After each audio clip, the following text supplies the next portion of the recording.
যেন বৃদ্ধাশ্রমে না যেতে হয়, এটা অত্যন্ত লজ্জাজনক। রাষ্ট্রীয়ভাবে ধর্মীয়ভাবে বিবেক কোনো অবস্থায় সেটা সাই দেয় না। নিজের বাবা মাকে নিজের আশ্রয় রাখার ব্যবস্থা করুন। আমি বৃদ্ধাশ্রমকে না বলি, এবং বৃদ্ধাশ্রম এটা মানবতার জন্য একটা অভিশাপ বলে আমি মনে করি। Association for save the parents থেকে বৃদ্ধাশ্রম বন্ধের আন্দোলনে আমরা নেমেছি। আপনি কি চান শেষ বয়সে বৃদ্ধাশ্রমে যেতে? না, নিশ্চয়ই না। এটা কোনো মানুষই প্রত্যাশা করে না, কোনো মানুষই প্রত্যাশা করে না, কোনো মা বাবাই প্রত্যাশা করে না যে শেষ বয়সে দূর সময়ে তারা বৃদ্ধাশ্রমে যাক, আশ্রয়হীন হোক। এটা কোনো অবস্থায় প্রত্যাশিত না। কিন্তু কালচার যেভাবে হচ্ছে আপনাকে পারিবারিক প্রটোকলের মধ্যে দিয়েই যেতে হবে। না, কালচার হচ্ছে বলবো না, তবে দুর্ভাগ্যের বিষয় হলো এরকম একটা কালচার চলমান আছে। এই কালচার থেকে কিভাবে উত্তীর্ণ করা যায়, বৃদ্ধাশ্রমমুখী থেকে বৃদ্ধ মা বাবা তথা অভিভাবক যারা ছিলেন তারা সন্তানদের অবহেলা, অবজ্ঞা, পারিবারিক অবজ্ঞা, এই সমস্ত অবস্থা থেকে তাদেরকে কিভাবে রক্ষা করা যায় সেই ব্যাপারে রাষ্ট্রীয়ভাবে এবং আপনাদের যে আজকে যে সংগঠনের পক্ষ থেকে মহতি উদ্যোগ আপনারা গ্রহণ করেছেন, আমরা সাধুবাদ জানাই। এই সমস্ত সংগঠনের পাশাপাশি সমস্ত শ্রেণী পেশার মানুষই আপনাদের সাথে আমরা ঐক্যমত পোষণ করব যে কোনো মা বাবাই যেন বৃদ্ধাশ্রমে না যেতে হয়, এটা অত্যন্ত লজ্জাজনক। রাষ্ট্রীয়ভাবে ধর্মীয়ভাবে বিবেক কোনো অবস্থায় সেটা সাই দেয় না। আমরা আদালতে একটা রিট করতে চাচ্ছি যে রিট কোনো সন্তান তার মা বাবাকে সামর্থ্য থাকা অবস্থায় বৃদ্ধাশ্রমে দিলে তার সম্পদ বাজেয়াপ্ত করা হবে, এরকম একটা রিট করতে চাচ্ছি। এভাবে আপনার বক্তব্য কি? জি, ধন্যবাদ। আমি একজন লয়ার হিসাবে যতটুকু জানি, ইতিমধ্যেই মাননীয় হাইকোর্ট ডিভিশন থেকে একটি ডাইরেকশন দেওয়া হয়েছে, যদি কোনো সন্তান মা বাবার ভরণ পোষণ না করে, এই সমস্ত আচরণ অবজ্ঞা অবহেলা করে, সেই ক্ষেত্রে তাদেরকে আইনের আওতায় শাস্তিমূলক ব্যবস্থা গ্রহণ করত এবং বাধ্যতামূলকভাবে মা বাবাদেরকে দেখভাল করা, ভরণ পোষণ করার দায়িত্বটা তার সন্তানের উপরে বর্তাবে। অতএব এই ব্যাপারটা আপনি যে বিষয়টা বলছেন রিটের বিষয়টা, যেহেতু আদালত ইতিমধ্যে একটি সিদ্ধান্ত দিয়ে রেখেছে, আমরা আদালতের সেই সিদ্ধান্ত মোতাবেক সেই প্রতিকার পেতে পারি। আলহামদুলিল্লাহ। তাহলে আমাদের আন্দোলন সঠিক হবে বলে আপনি মনে করেন? নিশ্চয়ই আপনার এই আন্দোলন, আপনার এই দাবি সমস্ত বিবেকবান মানুষের দাবি, আইনের দাবি, ধর্মের দাবি, বিবেকের দাবি, নিশ্চয়ই সেই দাবি প্রতিষ্ঠিত হবে। তবে সেই দাবি প্রতিষ্ঠিত করতে হলে আপনাদের পাশাপাশি যেরকম আইন আছে, শুধু আইন থাকলে হবে, আইনের কার্যকারিতাও করতে হবে। পাশাপাশি রাষ্ট্রীয়ভাবে এর উদ্যোগ, এর প্রচারণা এবং আপনারা যারা স্বেচ্ছাসেবক সংগঠন হিসেবে মানবতার সেবা, এই সমস্ত সংগঠনের কার্যক্রমের বিষয়ে আপনারা এগিয়ে আসছেন, আপনাদেরকে পৃষ্ঠপোষকতা দেওয়া, সহযোগিতা করা এবং সামাজিকভাবে রাজনৈতিক সমস্ত শ্রেণী পেশা থেকেই আপনাদের পাশে এগিয়ে আসা উচিত বলে মনে করি। আর আপনাদের এই মহতি উদ্যোগকে স্বাগতম জানাই। আলহামদুলিল্লাহ। আপনি কি বলবেন? আমিও একমত এই কথার সাথে। আসলে রাষ্ট্রীয়ভাবে পাশাপাশি উদ্যোগটা আরও বেগবান হোক, হ্যাঁ, আরও সারা দেশে এটা সচেতনমূলক প্রচারটা হোক, প্রচারিত পোশাক। আমি চাই এটা কিছু একটা এটা হোক, এটা দেশের ভিতরে এটা পরিবর্তনটা হোক। আলহামদুলিল্লাহ। আপনি কি বলবেন? আমি ধন্যবাদ আপনাকে। আমি প্রথমেই বলবো যে প্রত্যেকটা পিতামাতার এই বৃদ্ধাশ্রমে তার আশ্রয় এটা কেউই কাম্য নয়।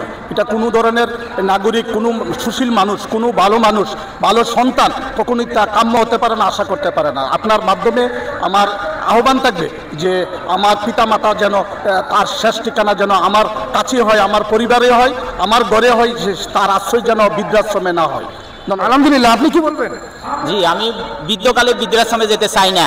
আমি আমার বাবা মাকে আমার আশ্রয় রাখতে চাই এবং ভবিষ্যতেও আমি আমার ছেলে মেয়ের আশ্রয় থাকতে চাই। আমি বৃদ্ধাশ্রমের বিপক্ষে, যারা বৃদ্ধাশ্রম করছেন তাদেরকে অনুরোধ করব, মহতী ও নবীর সাজার জন্য বৃদ্ধাশ্রম না করে জনগণকে সচেতন করুন এবং নিজের বাবা মাকে নিজের আশ্রয় রাখার ব্যবস্থা করুন। আমি বৃদ্ধাশ্রমকে না বলি, এবং বৃদ্ধাশ্রম এটা মানবতার জন্য একটা অভিশাপ বলে আমি মনে করছি। আলহামদুলিল্লাহ। আপনি কি বলবেন? আসলে এই বৃদ্ধাশ্রমটা এখন একটা ব্যবসায় পরিণত হয়েছে। আমি মনে করি যে এই বৃদ্ধাশ্রম বন্ধ করা উচিত এবং রাষ্ট্রের যে আইন তৈরি হয়েছে সেই আইনের মাধ্যমে সেটা কার্যকর করে এই বৃদ্ধাশ্রম ব্যবসা সব কিছু বন্ধ করা উচিত। তাহলে বাংলাদেশের যে মানুষের বৃদ্ধাশ্রম যাওয়ার, যে বৃদ্ধকালে যে বৃদ্ধাশ্রম যাওয়ার পরিস্থিতি তৈরি হয়, সেটা সহজে বন্ধ হবে। আপনি কি আপনার মা বাবাকে বৃদ্ধাশ্রমে দেবেন কিনা? না না না, কখনোই না। আল্লাহর রহমতে আমার মা বাবা যখন আমাকে ছোটবেলা থেকে লালন পালন করেছে, আমিও মনে করি যে আমার বৃদ্ধ বয়সে আমার বাবা মাকে আমি লালন পালন করবো। আলহামদুলিল্লাহ। আপনি কি বলবেন?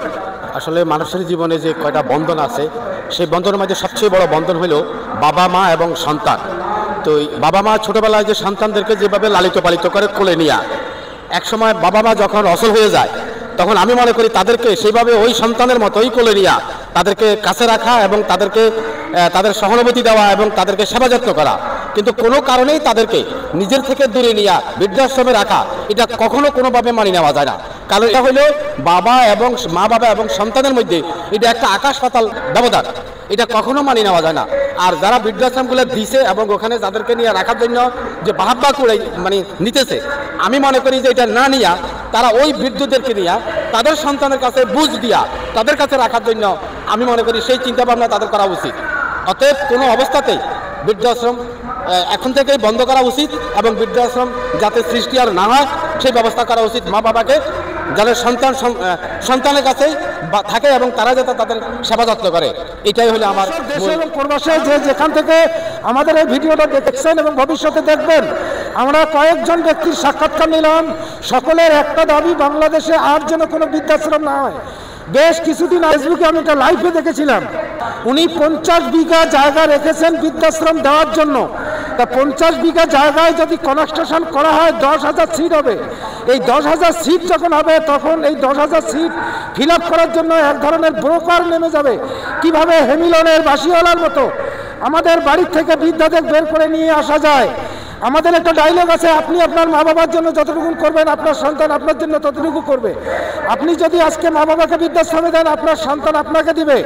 আর এই দেশটার প্রতিটা সন্তান কোনো একদিন অভিশপ্ত হবে। তো যে দেশে অভিশপ্ত সন্তান থাকে সেই দেশে দেশ, রাষ্ট্র, সমাজ কোনোভাবেই সুষ্ঠুভাবে চলতে পারে না।